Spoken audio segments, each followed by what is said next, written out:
minutos.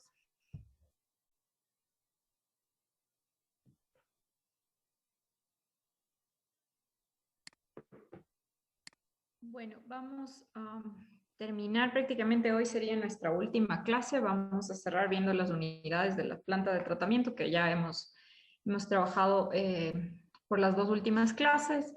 Mañana tenemos la defensa del proyecto que ya estaba planificado con tiempo de anticipación. Al final de la clase, si es que tienen dudas todavía al respecto de su proyecto, resolvemos esas dudas. De todas formas, tendríamos pendiente una prueba de plantas de tratamiento que vamos a tener que hacerla en la semana de exámenes.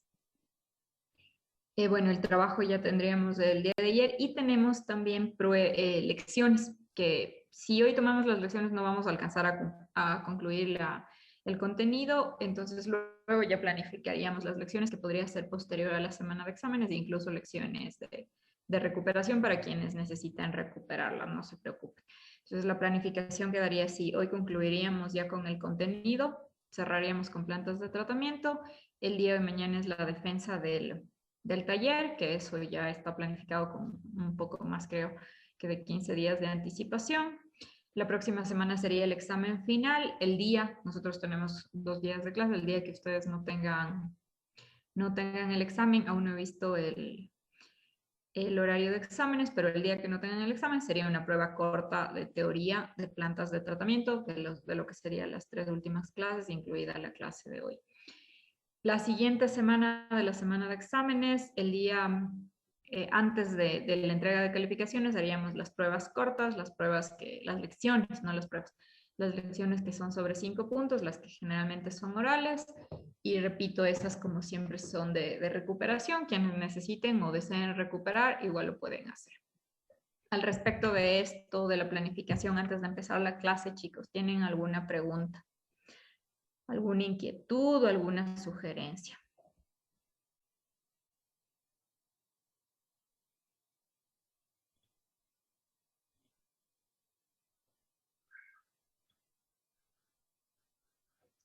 ¿No? Ok.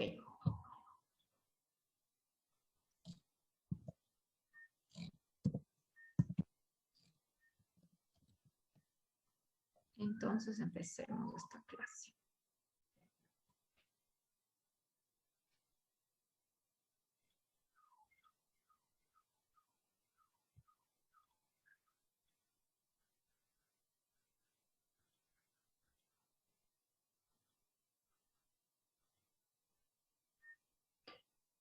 Bueno, como ustedes recordarán, nosotros ya vimos bastante detenidamente, creo yo, las características del efluente, algunos parámetros que tiene que cumplir para ser descargados, algunos parámetros que son de evaluación. Revisamos también lo que nos dice la bibliografía técnica, conversamos algo al respecto de tutorías. Solo las del segundo parcial sería recuperación, porque en el primer parcial ya hicimos también recuperación, entonces de hecho ya existió la recuperación del primer parcial. Me están preguntando en el chat, por eso hago esta interrupción, me preguntan si se recuperarían las lecciones del segundo parcial o se podrían recuperar el primer parcial también. Ya se hizo la recuperación de las lecciones del primer parcial al cierre del primer parcial. Entonces, ahorita vamos por la recuperación de las lecciones del segundo parcial.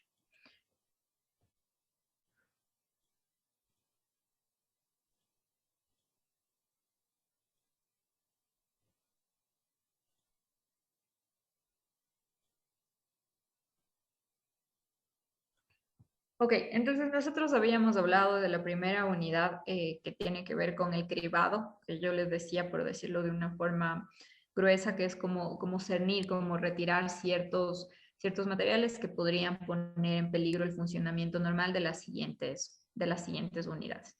Entonces, en lo que respecta al cribado,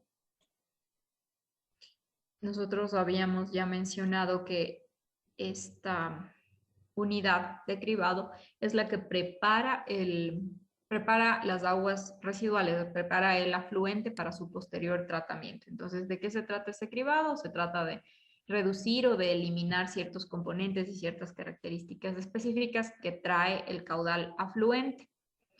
para evitar, como ustedes ven acá, para evitar o para, sí, para evitar un indebido funcionamiento en los siguientes procesos del tratamiento.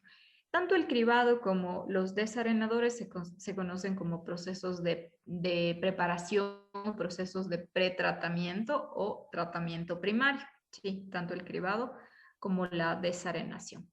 ¿Qué es lo que nosotros queremos retirar? Son sólidos grandes, tal vez trapos, granos abrasivos, que también producen ciertos olores. Entonces, al retirar esos materiales, se retira también esos olores.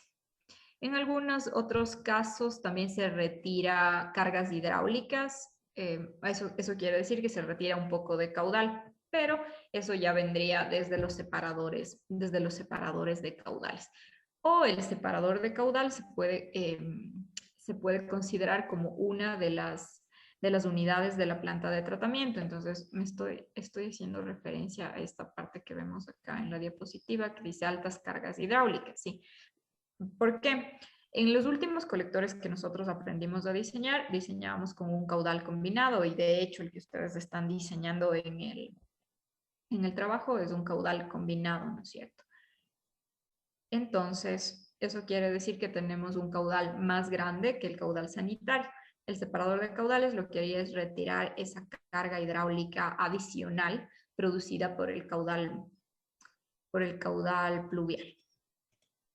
Habíamos revisado también algunos tipos de rejillas que se iban diferenciando por la separación que existía entre ellas, la separación entre los barrotes, teniendo así rejillas gruesas, rejillas medianas y rejillas finas o rejillas muy finas, que su principal diferencia pues era los materiales que impedían el paso, ¿no? Desde materiales grandes, sí, desde desechos grandes, hasta materiales o sólidos en suspensión muy pequeños, como podemos ver acá, las rejillas muy finas, que trabajan con aperturas de entre 0,2 a 1 milímetro, o aún hay rejillas todavía más finas, entre una micra y 0,3 milímetros.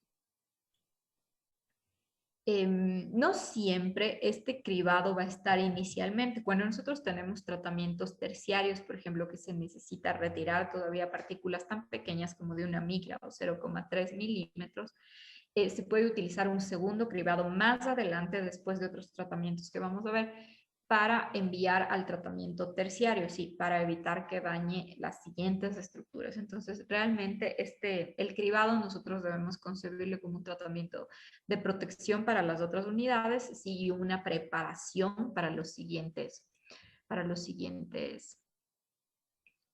tratamientos.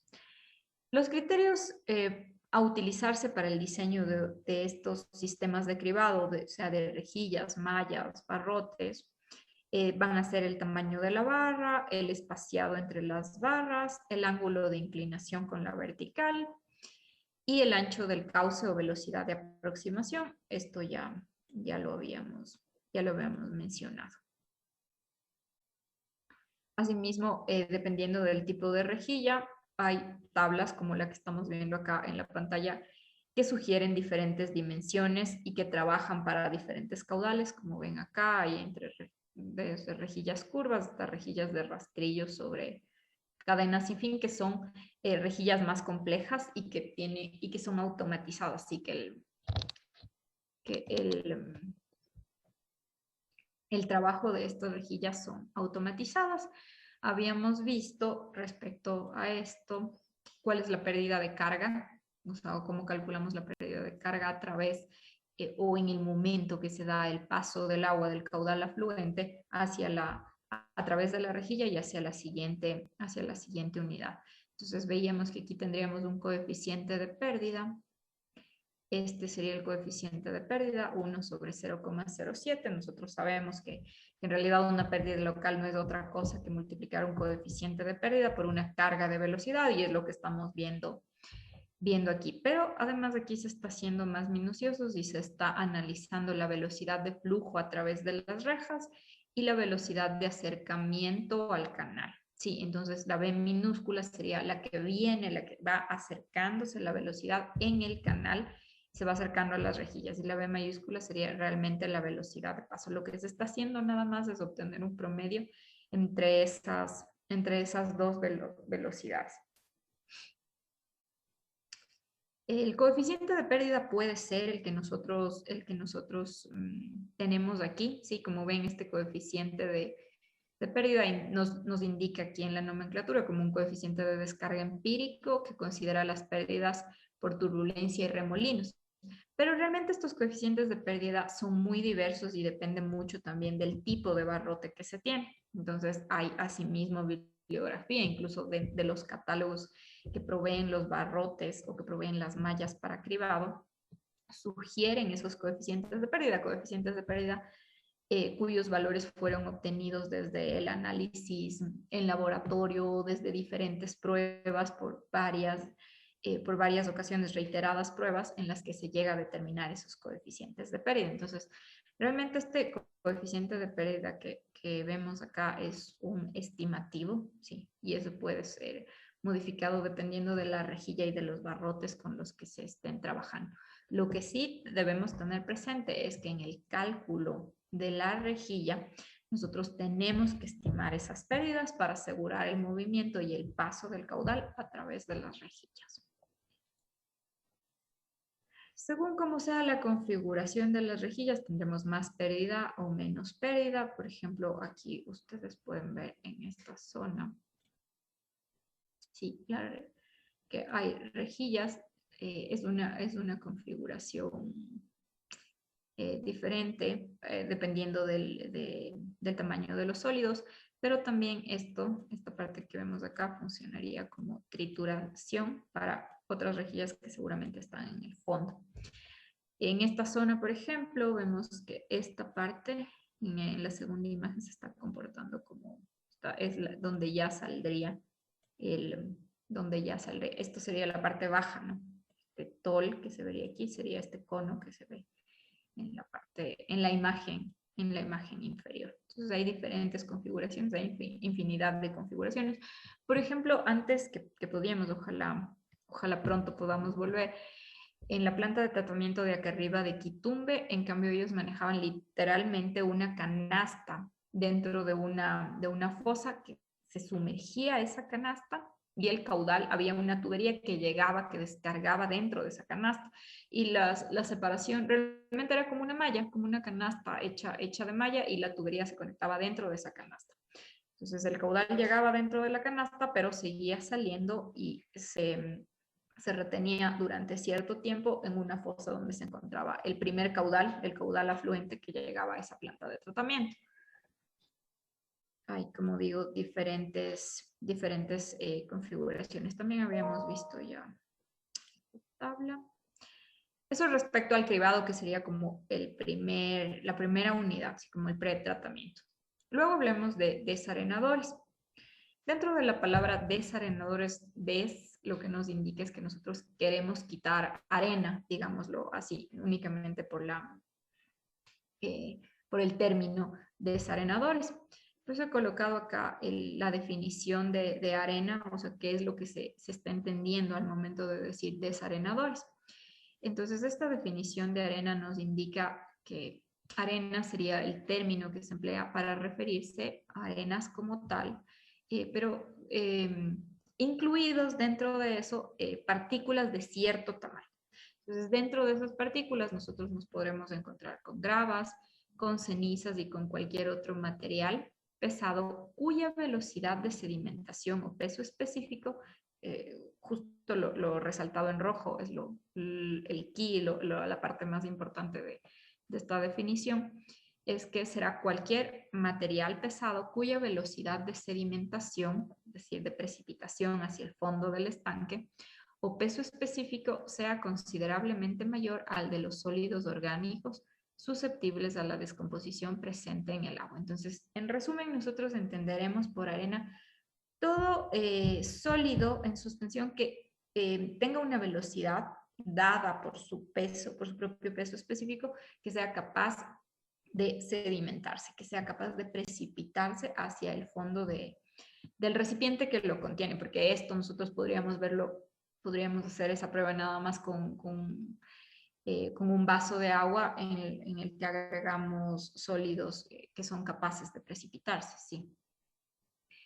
Como continuamos en pretratamiento, pues el objetivo de los desarenadores continúa siendo mantener los siguientes equipos mecánicos protegidos de efectos de abrasión o de desgaste debido a la presencia de estos sólidos, reducir también la formación de depósitos de sólidos pesados en las siguientes unidades o en los conductos que interconecten las siguientes unidades, y reducir también la frecuencia del mantenimiento o de la limpieza de las diferentes unidades, como son los digestores que vienen después, debido a la acumulación excesiva de estas arenas. Es decir, que los desarenadores lo que harán es concentrar en una única unidad todos estos sólidos, todas estas gravas, cenizas, arenas, las serán concentradas en una única unidad donde se tendrá que realizar el mantenimiento y limpieza periódica de esa única unidad.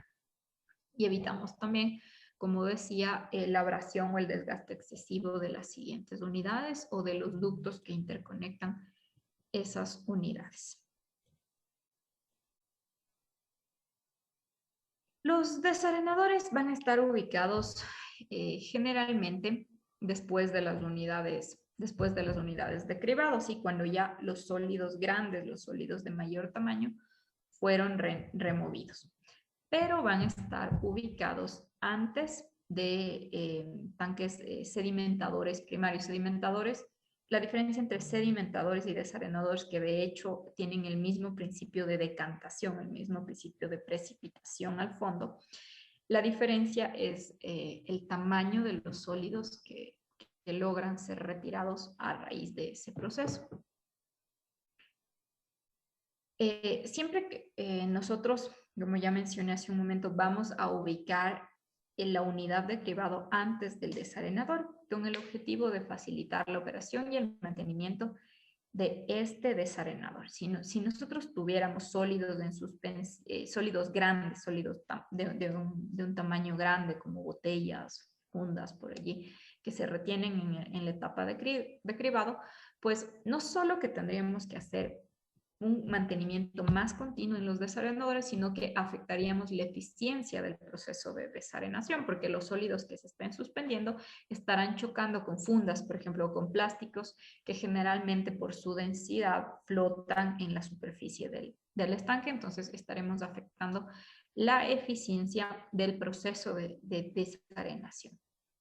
En el proceso de desarenación, esto al inicio yo sí les había dicho que es muy similar, o sea, que cumple el mismo principio físico que cuando nosotros analizamos desarenadores en agua potable. Es exactamente el mismo principio físico. Es decir, que nosotros de ahí analizamos el flujo horizontal, ¿sí? Y de hecho, la componente horizontal de la velocidad es la que, digamos, la que maneja este proceso. Además, nosotros tenemos la fuerza una fuerza de rozamiento que se produce en el movimiento de la partícula, que nosotros analicemos una partícula de cualquier sólido dentro del volumen de agua, y tenemos también la fuerza de gravedad, que es la que ayuda a la precipitación de esos sedimentos. Entre los tipos de desarenadores, nosotros tendremos de flujo horizontal, que son los más comunes, los más sencillos y los más económicos. Esos desarenadores de flujo horizontal, su eficiencia va a estar dada por la velocidad que se controle al inicio del desarenador, es decir, que nosotros para lograr esto necesitamos tener velocidades de ingreso muy bajas para no generar vórtices dentro del estanque, del tanque de sedimentación, y también controlar la velocidad de salida, ¿sí? En resumen, en todo el proceso, al ingreso, durante y a la salida de esta unidad debe manejarse con velocidades muy bajas. Algo que vuelve también muy eficiente a los desarenadores de flujo horizontal, pues son las dimensiones como tal. Generalmente los sedimentadores de flujo horizontal son unidades largas y no tan anchas. Manejan aproximadamente una relación entre longitud y ancho de 4, entre 3 y 4, la relación entre longitud y ancho. Entonces, su longitud es considerablemente más grande que su ancho. También hay otros tipos de desarenadores aireados o desarenadores de vórtice. Estos son debido a la implementación de aparatos mecánicos o debido a la complejidad de construcción, como es el caso del desarenador de vórtice, que justo estamos viendo una fotografía, una imagen acá en la diapositiva. Pues esos son un poco más costosos de construir.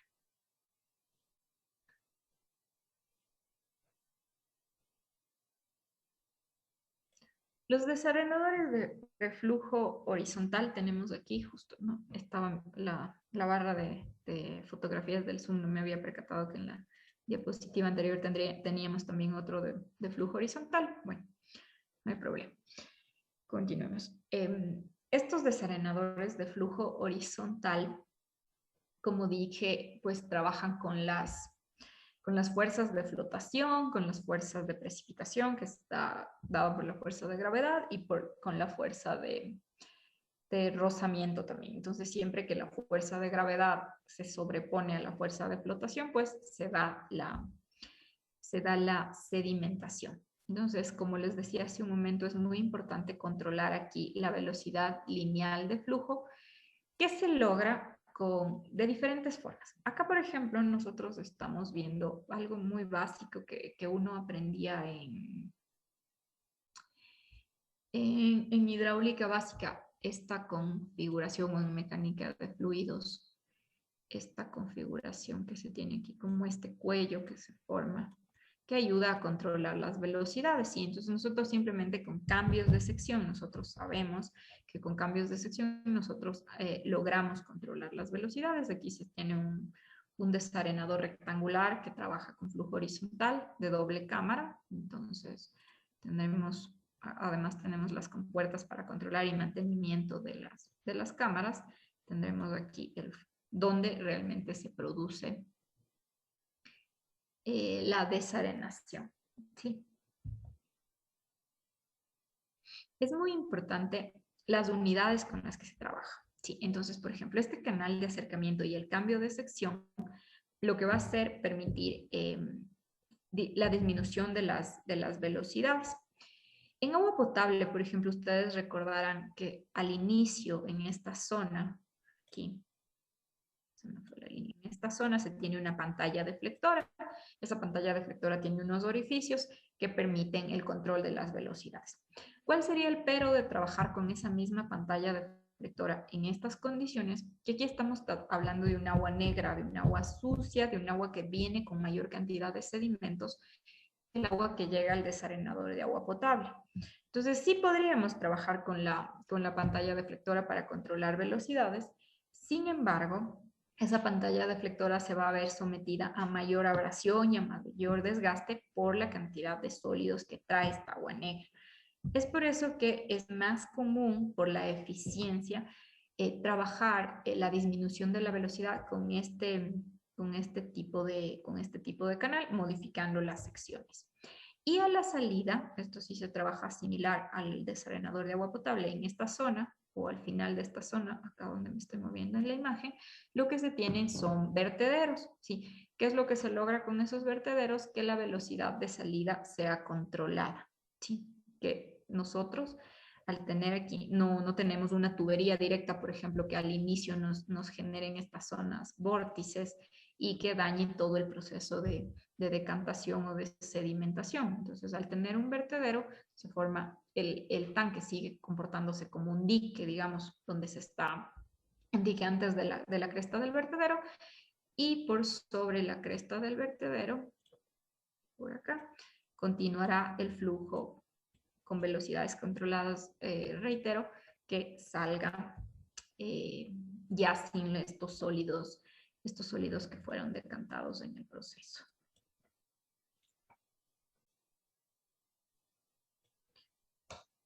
Aquí tenemos lo típica, perdón, el típico comportamiento de fuerzas que yo les hablaba. Si se fijan acá, tenemos la componente horizontal, que es por eso es que se conoce como sedimentador o como desarenador de flujo horizontal, porque la fuerza predominante es la de la velocidad horizontal. Tenemos también la velocidad de sedimentación, entonces generalmente lo que se hace acá es analizar estas trayectorias tal cual como aprendimos en agua potable. La trayectoria de una partícula, por ejemplo, las dos líneas azules que nosotros estamos visualizando en la imagen, sería la trayectoria de una partícula.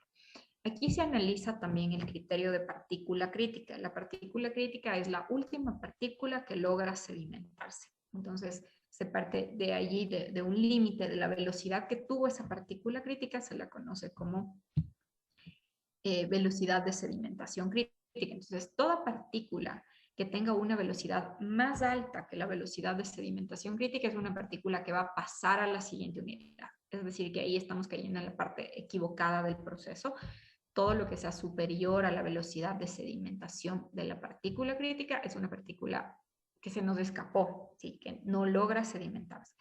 Nosotros tendremos que trabajar con velocidades más bajas que la velocidad de sedimentación, que la velocidad de sedimentación crítica.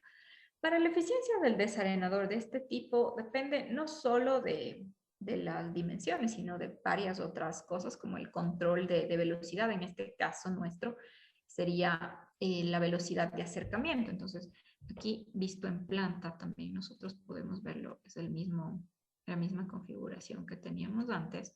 Entonces, ingreso con una velocidad, al ensanchar, controlo, disminuyo la velocidad y tengo dos cámaras, ¿no? Sucede acá el proceso de sedimentación y ojo cómo es el fondo. Puede ser puede ser de esta forma o generalmente también se lo trabaja así el fondo, creo yo que es, mejor dicho, no es que solo yo lo considero, sino que está demostrado que se tiene más eficiencia si manejamos un fondo cónico como el que yo estoy graficando acá en negro, y que en esta zona se hace este canal de descargas y este canal que vemos en la imagen o que estamos viendo también acá como desagüe, más bien sería en esta zona la descarga. ¿Sí? Y bueno, pues el proceso de sedimentación es un proceso de decantación que se da, que no necesita nada, ninguna mecánica adicional, ninguna instrumentación adicional. Desde de las unidades más económicas y lo trabajamos con esto como desarenador de flujo horizontal, que repito, es el más común.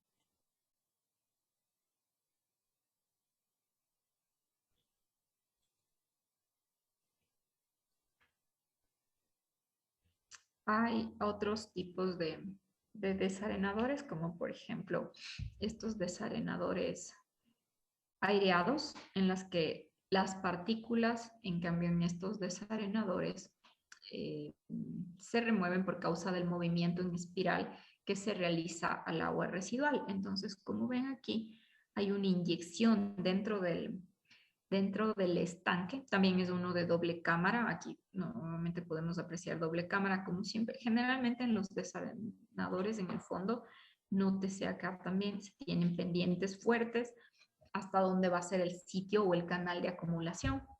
Y se tiene aquí en esta zona inyecciones de aire. Esas inyecciones de aire lo que hacen, como les decía, es que se forme un movimiento espiral de la masa de agua. Sí.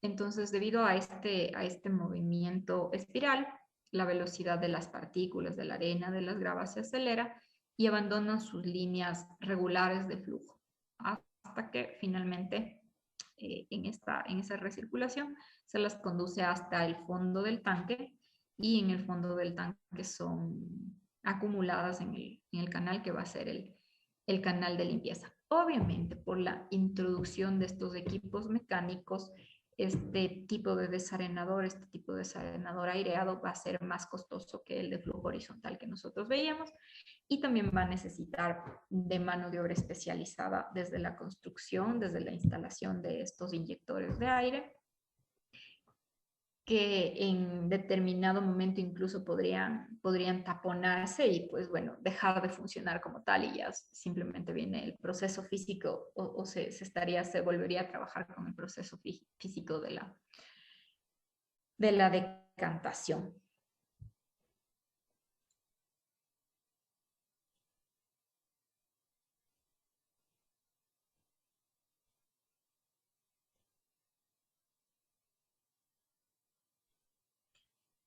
Las ventajas que se podría tener en estos desarenadores es el tamaño de partículas a remover, por ejemplo, se podrían remover partículas de entre 0,2 y 1 milímetros, que se logra también en el desarenador de flujo horizontal, sin embargo se requiere de más tiempo. Y al requerir de más tiempo, el agua va a seguir llegando, ¿no? El afluente va a seguir llegando a la planta de tratamiento y para nosotros poder mantener por más tiempo ese volumen de agua, pues se va a necesitar desarenadores más grandes y desarenadores más grandes implican más superficie donde ubicar esos desarenadores. Entonces, realmente al introducir un equipo mecánico, como en este caso en los desarenadores aireados, lo que se hace es ganar en el tiempo, o sea, la eficiencia se aumenta y se puede tratar más caudal en menos tiempo. Sí, entonces esa es de las ventajas de estos desarenadores. Pero bueno, también trae sus particularidades y sus necesidades y sus desventajas en términos económicos, por ejemplo, y en términos de operación. Por ejemplo, acá vemos que si la velocidad es excesiva, las partículas de arena serán arrastradas fuera del desarenador, que es lo que se esperaría, porque hablamos que un proceso de desarenación necesita velocidades bajas y controladas. En cambio, por otro lado, vemos también acá que si las velocidades son bajas, se promueve la remoción del material orgánico particulado, que de todas formas es algo que no nos generaría mayor desventaja. El problema acá serían las velocidades excesivas. Con un ajuste apropiado de las condiciones de operación, o sea, la adecuada presión de inyección de aire, por ejemplo, es posible obtener el 100% de remoción del tamaño de partículas determinado a conseguir con una arena muy limpia. ¿Qué no sucede en los desarenadores de flujo horizontal? Generalmente en los desarenadores de flujo horizontal se habla de una eficiencia del 87 hasta 93% aproximadamente, y eso depende mucho de cómo es la configuración de entrada y del tiempo de retención, nuevamente. O sea, el mayor problema es el tiempo de retención en los desarenadores de flujo horizontal. Bueno, en general habla mucho del tamaño de las partículas. Enfoquémonos en esta última, que es bastante principal o interesante. Para la mejora de la eficiencia en la remoción de arenas, se ubican deflectores tanto a la entrada como a la salida. Entonces, volvemos a los deflectores, ¿no? El control de velocidad es algo que debe primar en los desarenadores, incluso si se habla solo del proceso físico, como el de flujo horizontal, o ya con procesos mecánicos como el desarenador aireado, volvemos a controlar la velocidad. Aquí cuando hablamos de deflectores, tanto a la entrada como a la salida, hablamos del control de velocidad. Si nos dice ejercer un control hidráulico sobre el elemento, es a ese control al que estamos haciendo referencia. Desarenadores tipo vórtice. Entonces, cuando ya pensamos en tipo vórtice, incluso para disipación de energía, el vórtice o para cambios de dirección muy forzados o para descargas, el tipo vórtice es un elemento físicamente muy confiable. El problema del tipo vórtice, y el vórtice es tal y cual como nosotros nos lo imaginamos, ¿no? Como una espiral o como un caracol en el que nosotros podemos aprovechar eso, como les decía hace un momento, para disipación de energía, ¿sí? Vemos aquí la definición, consiste en un tanque cilíndrico, el cual ingresa el agua a tratarse en forma tangencial, creando un vórtice dentro del cilindro. El problema de esto, la desventaja, va a ser el costo de construcción, también que se necesita mano de obra especializada para el adecuado terminado. se requiere también un canal de acercamiento controlado y un canal de entrega controlado. Entonces, aquí nosotros podemos ver el canal de acercamiento, es el que está ingresa como comparte. Ahora está ingresando aquí al contrario, acá, ¿sí? Hace la espiral, el caracol, y termina en esta parte superior saliendo. Hay diferentes tipos de vórtice también. Por la construcción van a ser también estructuras un poco más caras seguramente que los de flujo horizontal. Podemos nosotros ver algunos tipo 1 y tipo 2.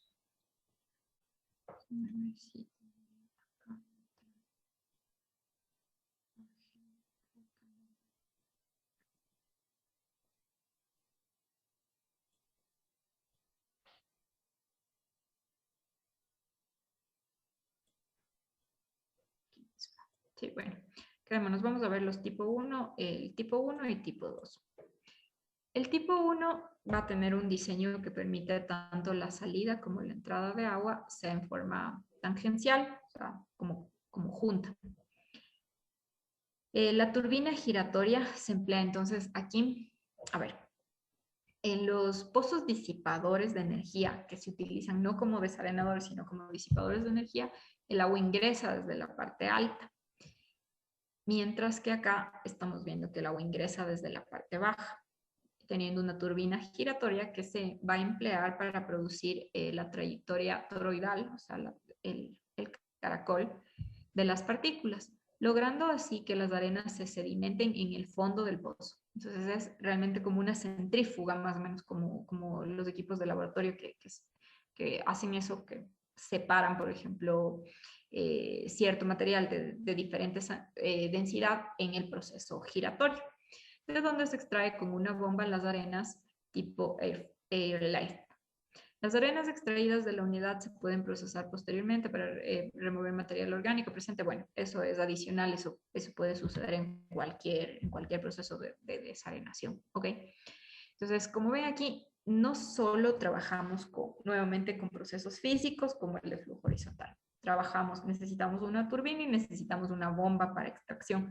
Entonces, realmente este desarenador de vórtice es mucho más complejo porque necesita, a diferencia de los otros, aquí necesitamos velocidad más alta para producir la separación de las partículas. En el movimiento en espiral de la masa de agua que contiene dentro de partículas sólidos en suspensión, en ese movimiento rápido se logra la separación. Y luego necesita una bomba, y esas bombas no son las típicas bombas de propulsión de agua potable que inyectan presión, sino son especiales para extraer esos sedimentos separados y luego pues enviarlos puede ser a lechos de secado de esos lodos. Eso respecto al tipo 1. El tipo 2 es un poquito más complejo, genera también un vórtice libre por la acción del flujo tangencial de entrada. El efluente sale por el centro de la parte superior de la unidad desde un cilindro rotatorio. Las fuerzas de la centrífuga y gravitacional presentes dentro de este cilindro limitan la liberación de partículas con densidad superior al agua. Entonces, el proceso es el mismo. Eh, en la rotación se produce la separación. Pero aquí nos apoyamos también de la sedimentación por gravedad, porque a diferencia del otro, que se tenía una bomba para que apoye con esta separación y el flujo ingresaba por la parte baja y salía por la parte alta. Acá nos indica que el flujo sale por la parte media y que las partículas de arena se sedimentan por gravedad en la parte inferior de la unidad. Entonces el flujo sale por la mitad, pero las partículas se trabaja también con sedimentación por gravedad, mientras que las partículas orgánicas y las demás partículas separadas de arena por la acción de la fuerza centrífuga abandonan el desarenador con efluente, el que decía en el primer punto que sale por la mitad de la estructura.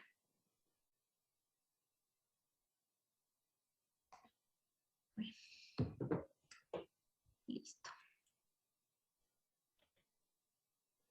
Para finalizar esta parte de pretratamiento, solo aquí les dejo unas características de las consideraciones de arena. En realidad no es nada, ninguna unidad adicional, son simplemente unas características de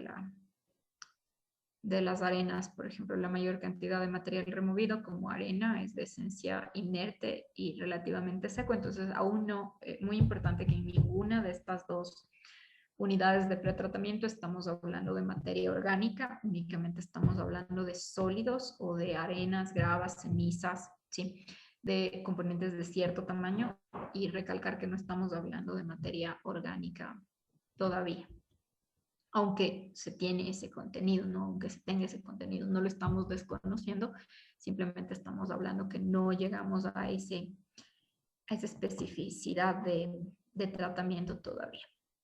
Hablo un poco aquí de la densidad, que es muy importante analizar cuál es la densidad de sólidos suspendidos para definir también el tratamiento y el tiempo de retención, sea cual fuera que se trabajara tanto el cribado como la desarenación.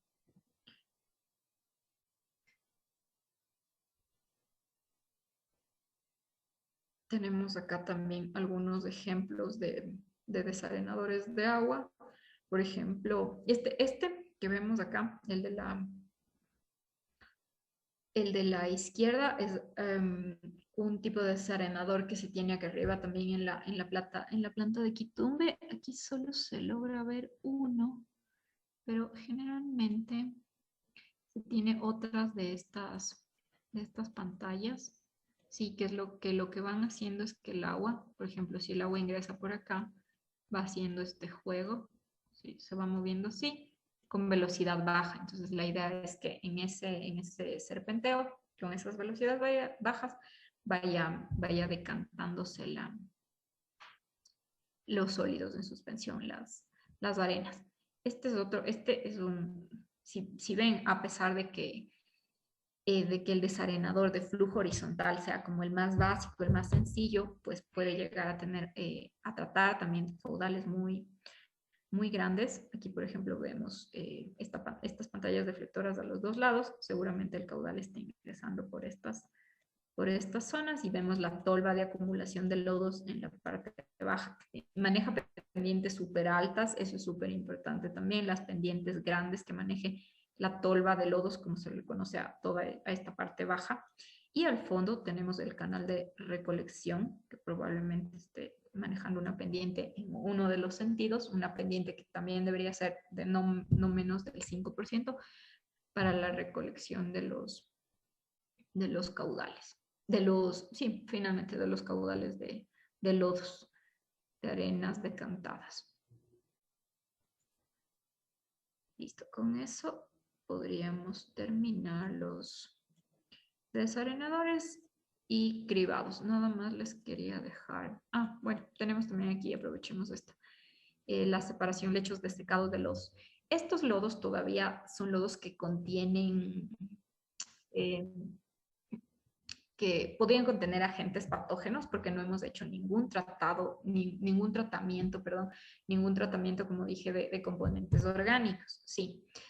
Generalmente con estos lodos, al tener gran contenido de materia orgánica, después de cierto tiempo de secado de estos lodos, se podría trabajar como abono o, sí, como humus para tratamientos, para el sector agrícola.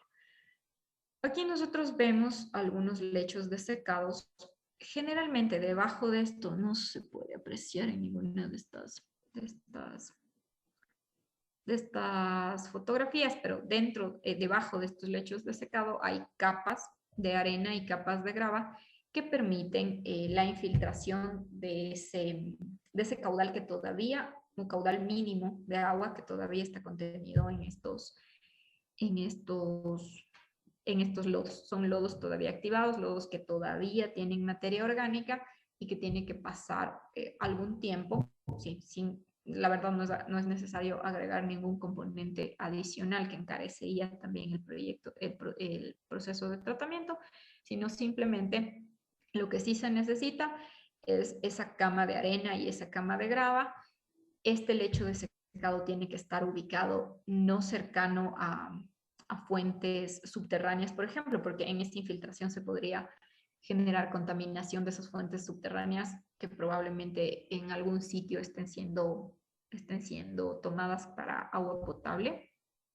Entonces, eso sería nada más. Vemos que tenemos acá en la diapositiva. La arena sin lavar puede contener 50% o más de materia orgánica. Sí, tiene altísimos contenidos de materia orgánica. Una inapropiada disposición de esta materia ocasionaría la proliferación de insectos y roedores. Tanto el clima caliente como frío, si la arena no lavada no es dispuesta con prontitud, su descomposición será rápida, liberando malos olores y atrayendo insectos. Esto, por ejemplo, es súper importante, me olvidaba, las capas que se van asentando de lodo deben ser de no más de 20 centímetros para que realmente se permita el secado de los lodos.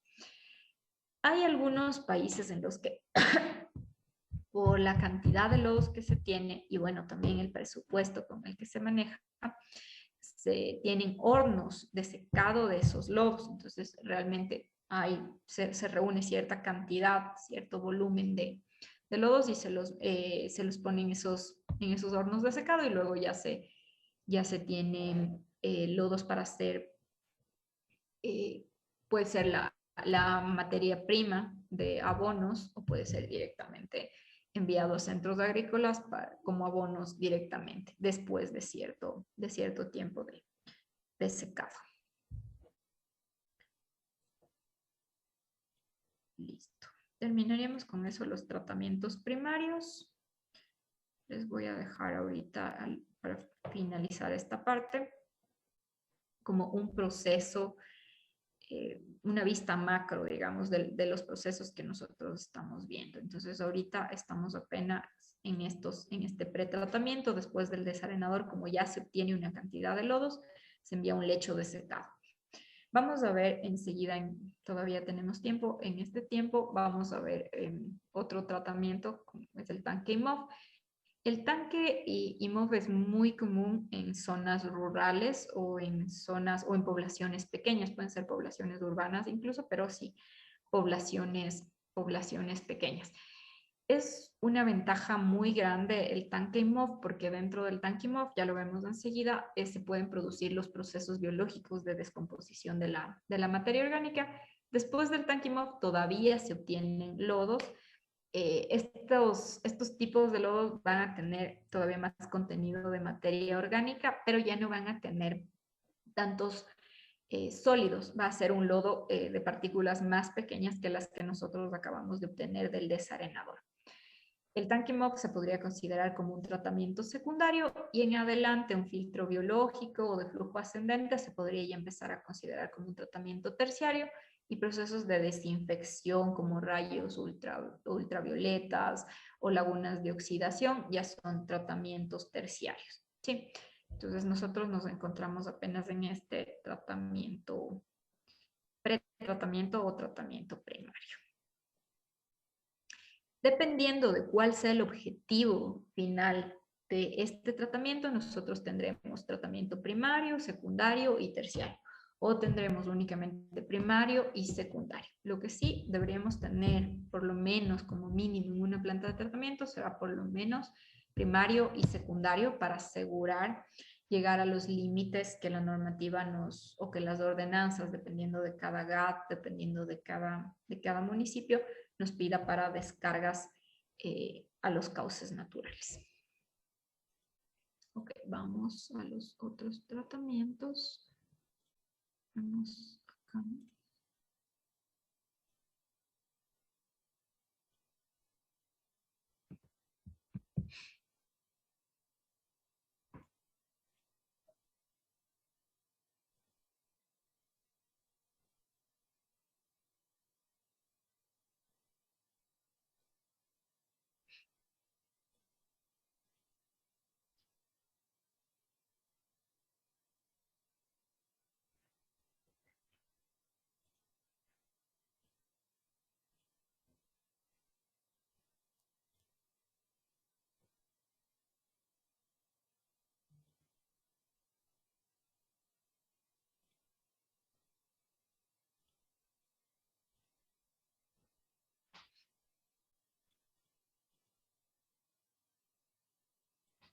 Listo.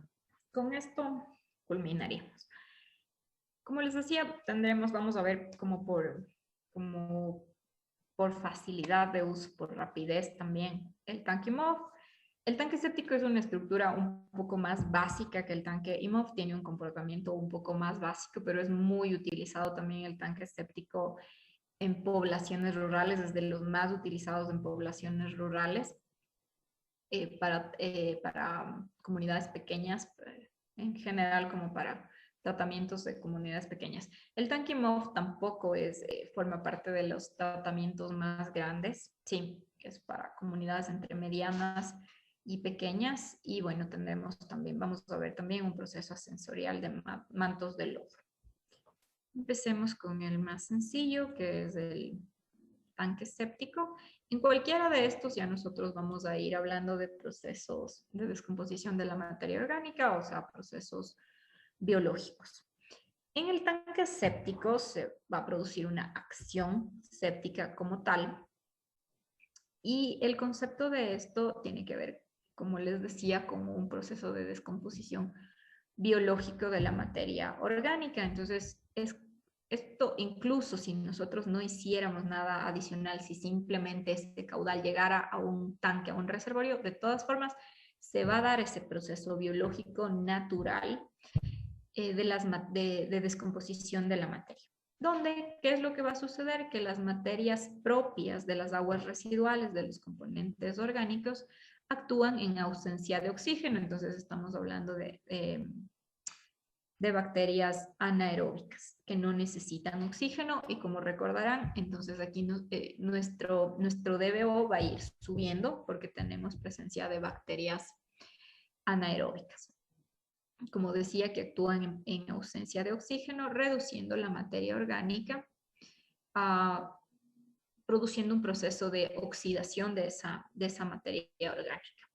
De algunos sólidos disueltos que todavía se han quedado de los tratamientos previos, y en este proceso se van a desprender ciertos tipos de gases como anhídrido carbónico, metano, gas sulfídrico y otros gases. Principalmente vamos a tener estos tres que vemos acá: anhídrido carbónico, metano, gas sulfídrico. Recordarán, el metano, por ejemplo, es altamente inflamable en concentraciones altas y en espacios cerrados, obviamente.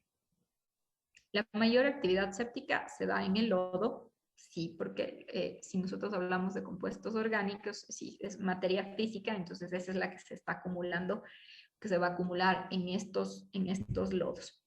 Anteriormente, hasta desarenación, recuerdan, sí tuvimos lodos, pero es otro tipo de lodos, no con tanto contenido orgánico como estos de los siguientes tratamientos que vamos a ver, que son tratamientos secundarios. Se utilizan, como ya les decía en la introducción, para saneamiento rural o para núcleos de poblaciones pequeñas. Incluso en zonas rurales, cuando la población es dispersa, cuando se tiene una densidad poblacional baja, se tienen unas redes de recolección de alcantarillado y se centran cercanos a los cauces estos tanques sépticos, o en comunidades dentro de una misma población, dentro de un mismo pueblo, se tienen diferentes asentamientos, diferentes comunidades que manejan sus propios tanques sépticos. No manejan tampoco no tiene una tecnología muy alta o cálculos muy complejos, sino más bien es el dimensionamiento, y como decía, es un proceso de descomposición natural.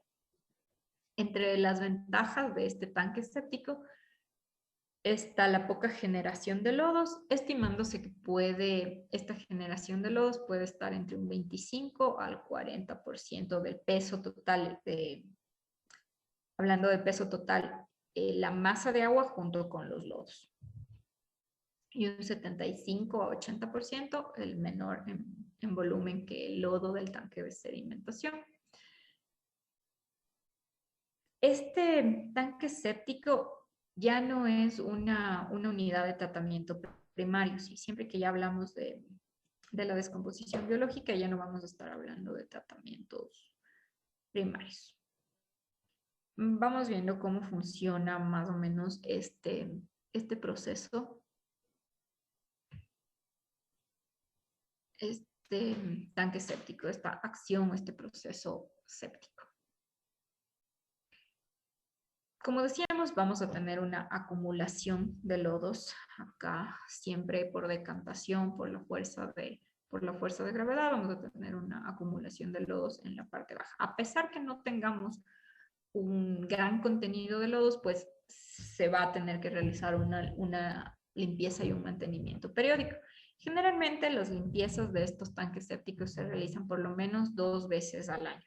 Por lo menos se deberían realizar cada 6 meses. Obviamente, si es que no se realizara ese mantenimiento, pues va a verse disminuida la eficiencia del tanque séptico, llegando al punto de dejar pasar agua que contiene todavía lodos con materia orgánica en descomposición. Tenemos nosotros acá, pueden ir observando por donde ingresamos con el afluente, salimos con el efluente, las dos puertas, digamos, del tanque séptico están por sobre el límite del espejo de agua.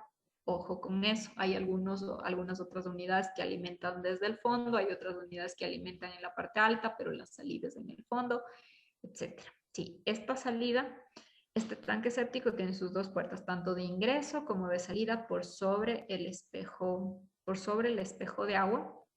Tiene un espacio de ventilación para evitar que las aguas lluvias aumenten el caudal. Esta unidad va a ser una unidad tapada, ¿sí? Ojo con eso. Y tiene dos accesos, un acceso como para la estructura de ingreso y un acceso como para la estructura de salida. Tienen unas pantallas intermedias, aproximadamente a los 2/3 de haber empezado el estanque, tienen pantallas intermedias. Ya vamos a ver la ubicación, pero generalmente se ubica a unos entre 60 y 75 centímetros el orificio de paso a la segunda cámara, generándose la principal decantación de estos lodos orgánicos, generándose la principal decantación en la primera cámara del tanque séptico. ¿Cuál es el objetivo de estas pantallas intermedias? Pues suspender el agua y mantener nuevamente velocidades bajas. En todas las unidades todavía estamos hablando de velocidades bajas. Mantener esas velocidades en la primera parte del tanque séptico. Notamos también que, como siempre, tenemos nosotros jabones, vamos a tener grasas y algunos otros componentes de menor densidad que la del agua se van a acumular en la parte alta. Esto, por ejemplo, versus el tanque IMOF es una de las desventajas del tanque séptico. Ya van a ver que el tanque IMOF tiene como una zona donde se acumulan de mejor forma estos aceites, grasas, jabones, etc. También está el retirar estas grasas, estos materiales flotantes, jabones en la parte alta, es parte del mantenimiento del tanque séptico, no únicamente la limpieza del fondo. Hay una zona que se genera específicamente, pues aproximadamente a 75 centímetros de la superficie y como a 1,30 m, 1,5 m desde el fondo. Esta zona que se conoce como zona limpia, ¿sí? En la que se tiene como el caudal de mejor calidad y es donde se ubica el orificio que conecta las dos cámaras, ¿sí? Después, por esta carga hidráulica que se tiene acá, gracias a esta carga, asciende el caudal ya tratado y salimos con el efluente. Sí, más o menos así es como funciona el tanque séptico. Me está haciendo falta una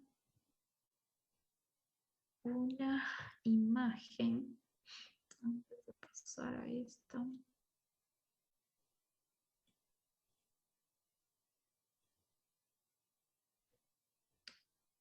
Bueno, avancemos luego. Aquí está. Bueno, avancemos y ha estado bastante más adelante. Avancemos y luego vemos eso. Para diseñar o para dimensionar, porque algunas veces más que un diseño en poblaciones rurales muy pequeñas, es un dimensionamiento del tanque séptico, depende de ciertas variables, como las que vemos acá. La relación geométrica entre las dimensiones, si notan nuevamente acá, es una unidad, así como el desarenador, porque necesitamos otra vez un proceso de decantación ya de otro tipo de material, que son los lodos orgánicos,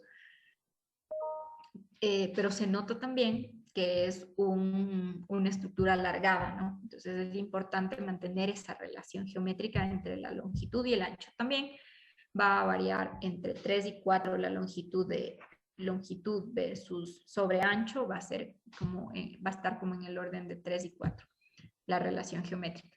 El tiempo de retención hidráulica es muy importante. ¿Qué tan eficiente va a ser nuestro tanque séptico? Depende de qué tanto tiempo está el agua retenida en ese tanque séptico. Nótese, por ejemplo, el de la imagen que vemos acá, este realmente podría ser el tanque séptico de una vivienda, nada más. Entonces es una estructura muy sencilla de dimensionar, muy sencilla de construir. Me refería a esta primera imagen, ¿no? Bastante básica, incluso no se está dejando como tal la separación entre cámaras como veíamos en el esquema, simplemente está una tubería, pero realmente sí se preferiría como únicamente los paneles y una línea completa. Ya vamos a ver algunos otros. El volumen del tanque, bueno, el volumen del tanque va a estar relacionado directamente con el tiempo. Mientras más tiempo necesite, más tamaño tendrá el tanque, más volumen tendrá el tanque. Unidades complementarias, controla la entrada, controla la salida, desarenador, por ejemplo, antes del tanque séptico o cribado por lo menos antes del tanque séptico. Si no tenemos un desarenador, por ejemplo, en una comunidad, por lo menos un cribado, unas rejas, unas mallas antes de enviar al tanque séptico, porque si nosotros enviamos trapos, botellas, basuras, pues esa tubería tan pequeñita que nosotros vemos en esta imagen se va a taponar, va a suceder algo como lo que estamos viendo en la imagen derecha. Campos de infiltración, eso ya sería para después, para el efluente, es parte de las unidades complementarias. Generalmente para unidades como de este tipo, así sencillas de dimensionar, sencillas de construir, de operación sencilla, de mantenimiento también sencillo. Al igual que las rejas que veíamos, acá vemos algunas. La relación largo-ancho pues podría comportarse como vemos acá, y la longitud podría estar, por ejemplo, para menos de 20 personas, una longitud de 1,70 m, para hasta 35, 2 metros, hasta 50, 2,30, hasta 100 personas, 2,50. Entonces, como además que no puede trabajar tampoco para caudales muy altos, estamos hablando como un tope en algunas otras bibliografías encontraremos hasta 150, 200, dependiendo de la configuración, pero creo que 100 sería un buen número de contribuciones que se tengan para tanques sépticos. Y hemos hablado para tanques sépticos únicamente de contribuciones domésticas, no contribuciones industriales que requieren otro tipo de tratamientos. La relación largo-ancho, como les dije hace un momento, yo les decía 3, 4, o sea, relación L sobre B puede ser del orden de 3 o del orden de 4. Aquí estamos viendo de 4, ¿no? 4:1, largo-ancho. El tiempo de retención hidráulica que estamos hablando bastante. Hay diferentes formas también de calcular este tiempo de retención hidráulica. Aquí les planteo una de ellas, la que depende, como vemos, de la población que se está dando servicio y de la dotación. Esa dotación hace referencia a la dotación de agua potable. Aquí no se está involucrando un coeficiente de retorno como el que involucramos nosotros al momento de calcular el caudal sanitario, que hablamos del 80%, por ejemplo, del retorno del caudal de agua potable, ¿no? Y otros coeficientes empíricos. El volumen del tanque se calculará a partir del tiempo de retención. Entonces, nuevamente involucra la población futura, siempre eso no se olvide, y la densidad, perdón, la dotación. Y el volumen de lodos, pues, viene en cambio de la concentración que se tenga o el volumen de lodos generado por una población.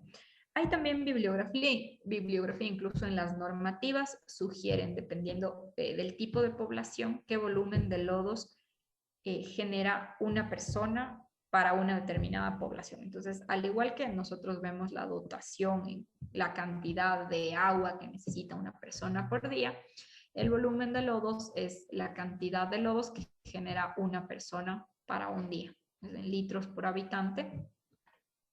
Y la frecuencia de limpieza también se toma en cuenta para calcular el volumen de lodos. Entonces, como ven, se trabaja el volumen de lodos per cápita por la población futura más la frecuencia de limpieza. Entonces, por ejemplo, lo que yo les planteaba hace un momento, si la frecuencia de limpieza es cada 6 meses, indicando en años sería 0,5, perdón, 2 veces al año. Se está repitiendo la ecuación.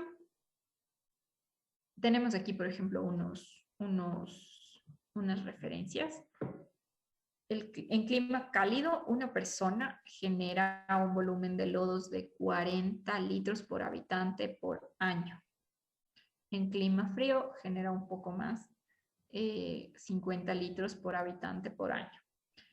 La profundidad útil del tanque séptico se debe acondicionar a 70 milímetros. Yo hace un rato les decía que va como entre 60 y 75 milímetros. Ya vamos a ver el esquema que estaba buscando hace un ratito. Para efectos de dejar que se desarrolle esa nata de los jabones en la parte superior, pero no tan baja como para que no se mezcle con los lodos sedimentados. Ya vamos a ver, a dejar como definidas esas dimensiones sugeridas. También nos indica que debe considerarse un mínimo de 30 centímetros del borde libre, el espacio que les decía en la parte superior, volvamos acá, este espacio space para la acumulación de gases. Aquí en esta figura, por ejemplo, no se ve, generalmente debe haber una tubería de evacuación de gases. En este caso, en este esquema, la única evacuación de gases serían las tapas, por ejemplo, pero generalmente hay una tubería de evacuación de gases para no acumular metano, por ejemplo, anhídrido carbónico que veíamos que se genera de la descomposición de las materias, de la materia orgánica. ¿Qué más? Normalmente los tanques sépticos se construyen 2 compartimentos, 2 cámaras, como veíamos, herméticas, con tapas cerradas. El primero se recomienda a 2/3, esto ya les había mencionado, 2/3 de la longitud del tanque, y el otro tercio sería la segunda cámara, la que tiene el caudal un poco más limpio.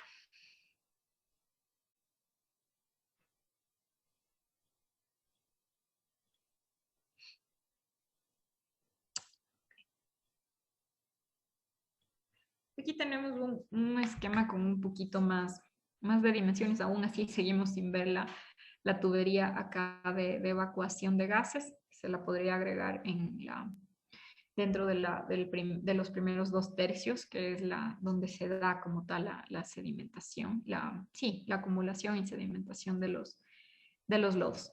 Entonces vamos analizando un poquito esto.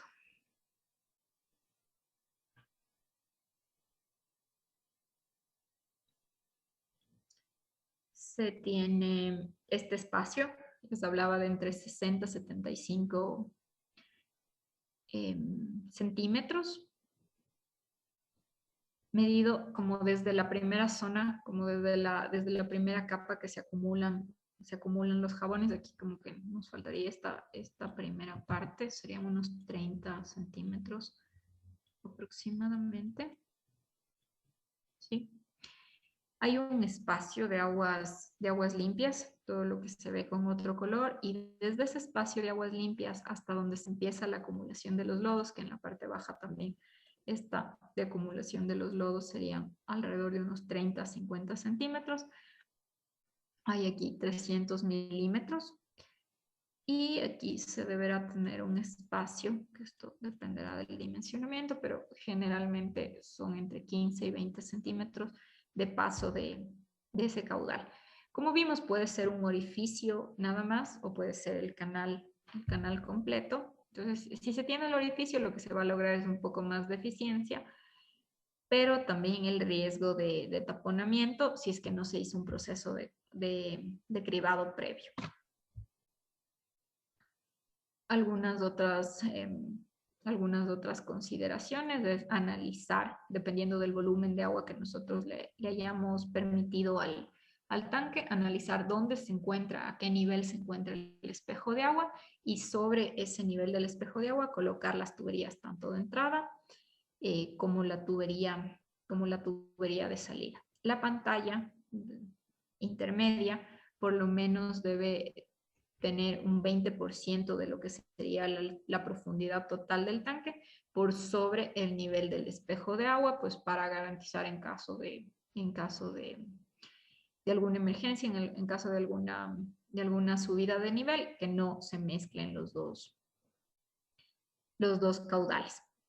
Las tuberías de entrega, ojo que no entregan directamente, no se forma un chiflón en esta parte, no es que sale la tubería, sino se conecta y se entrega por debajo del agua, si nótese que tiene que ser por lo menos el 20% de la profundidad total del espejo de agua y la de salida el 40% de la profundidad total del espejo de agua. No digo de la profundidad total del tanque, porque la profundidad total del tanque además considera esta profundidad de seguridad donde se acumulan los gases. Sí, entonces más o menos sería de esa forma. Distancias, longitudes totales sugeridas, veíamos que iban como desde el orden de 1,30 m hasta 2 metros aproximadamente, las distancias totales y la distancia de cada cámara. La primera sería los 2/3 de esa longitud total y el 1/3 de esa longitud total. El fondo, o sea, la base, mantendría una relación de 3, como les dije, o una relación de 4 con respecto a los 2 metros, por ejemplo, si tomáramos un tanque séptico de 2 metros de largo. Listo, con eso concluiríamos el tanque séptico.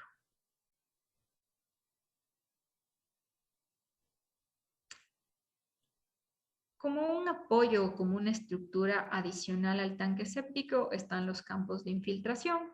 Los campos de infiltración no es otra cosa que un conjunto o una red, digamos. No tanto una red, porque no son tuberías lineales, no tienen una interconexión, sí son de tuberías de drenaje. Estas tuberías de drenaje son tuberías perforadas que se las puede adquirir en el mercado o uno puede trabajar con una tubería de PVC cualquiera y perforar esas tuberías. Aquí se indica que dice como dispuestas como junta perdida. Esa junta perdida quiere decir que terminan, acá justo donde estoy con el cursor, terminan y no forman una red. De hecho, son tuberías de drenaje nada más con junta perdida. A eso se refiere. Que se conectan desde la caja, que sería la salida, la segunda cámara del tanque séptico, de una caja de distribución, luego de haber pasado el agua residual por un filtro anaerobio. Sí, podría ser específicamente la cámara séptica para caudales pequeños. La tubería descansa sobre un material granular, entonces aquí no se nota en ninguno de los dos, pero para evitar primero taponamientos de los orificios de la tubería y para mejorar el drenaje, acá sí se ve en esta imagen. Hay una cámara de grava y arena, 2 capas, así como los lechos de secado, una cámara de grava y arena. Primero va la grava, debajo va la arena para evitar, repito, taponamiento de los orificios, que puede ser una cama de entre 30 y 40 centímetros. Y de ancho, o sea, vistos acá, este ancho, por ejemplo, este ancho podría ser de entre 50 y 1 metro.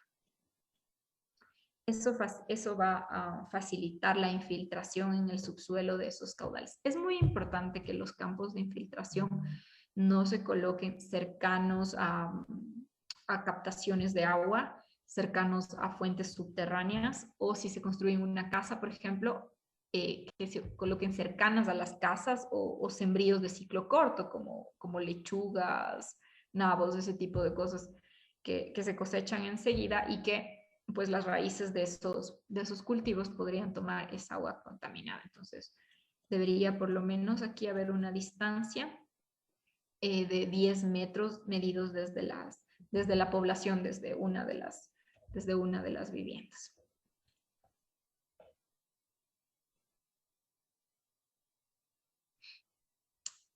También hay algunas sugerencias para el dimensionamiento de estos campos de infiltración, lo que se refiere a la longitud de la zanja de drenaje. La tubería, como ya dijimos, va a descansar sobre un material gradular, ¿no es cierto? Esto ya se veía. La longitud donde va a estar esa tubería se puede calcular con la ecuación que estamos viendo, que depende del ancho que se le haya dado a la zanja. Ese ancho estará entre 0,50 a 1 metro, un poquito más considerando la cama de arena. La dotación, nuevamente, un coeficiente de absorción para el sistema de drenaje, eso dependerá del tipo de suelo y el número de personas que se estén descargando. Entonces, este N es la población que nosotros veíamos en otras ecuaciones. Bueno, aquí tenemos una tabla referencial de longitudes de campos. Por ejemplo, vemos nuevamente ven que se maneja números bajos de personas. En tanque séptico, por ejemplo, llegábamos hasta 100. Aquí en esta referencia estamos llegando hasta 60 personas. Nos muestra la superficie que se necesitaría para absorción, la superficie en metros cuadrados de la zanja y la longitud aproximada. Entonces, sí tener la precaución, miren, que se necesitaría como unos 9 metros cuadrados y una longitud, otra vez es una estructura larga, de hasta 20 metros. Entonces, pensar en tener un campo de infiltración netamente para una vivienda, por ejemplo. Pensar en tener un tanque séptico, sí, pero pensar en tener un campo de infiltración para una vivienda solo para la longitud, suponiendo que sean 3, 5 personas. La longitud solo para el lecho de infiltración, sin considerar los 10 metros que hablábamos de mantener distancia de la casa, se necesitaría 7,8 metros. O sea, solo para ese tratamiento, 17 metros. 18 metros, pongámoslo cerrado, sin considerar el espacio para el tanque séptico, que serían unos 8 metros, como por ahí bajito, 20 metros, para una vivienda de 5 personas. Entonces, es como ese análisis poblacional y de beneficio real para una vivienda que se debería hacer, considerando que estas estructuras son para poblaciones pequeñas y para poblaciones rurales. Veamos para terminar el tanque IMOF, que como decía es un poquito más complejo y hasta ahí creo que podríamos llegar. Tanque IMOF. Para comunidades un poco más grandes, para comunidades o poblaciones medianas, digamos, sí más de 1000 habitantes, pero no tan grandes. Un límite, como vemos acá en la diapositiva, un límite podría ser 5000 habitantes, ¿ok? O menos. El objetivo del tanque MOF, al ser un tratamiento secundario también, es la remoción, muy similar al tanque séptico, pero por la configuración, por la geometría, permite un proceso más eficiente sin necesitar tampoco una longitud o una superficie de implantación tan grande como necesita. Ay, perdón. Denme un momentito. Tengo una llamada.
Chicos, mil disculpas. Justo la llamada era para una reunión que están convocando por este proceso de vacunación. Y pues la verdad, sí, esto ya saben que es súper de un momento a otro y del día a día y urgente. Entonces sí tengo que asistir. Vamos a cerrar aquí. Lo único que nos faltaría es Tanking Mob. Yo les voy a cargar un video rapidito como de estos 20 minutos que nos falta de clase para pues concluirlo. Si no, el día de mañana revisaríamos muy rápidamente o si tienen dudas, igual me harían preguntas. Voy a tratar de cargarles hoy al final del día mismo y con eso ya cerraríamos. El día de mañana nos vemos para la defensa de los trabajos y pues para finiquitar alguna cosa que quede pendiente de la asignatura y cerrar ya esto antes del examen. Sí, les pido nuevamente mil disculpas, realmente sí es algo que no quisiera, pero sucede de un rato al otro y pues es súper importante también y sí tengo que estar. Hemos creo que avanzado bastante. Mañana cerramos ya totalmente y con un poco más de calma, sí. Disculpas otra vez y muchas gracias.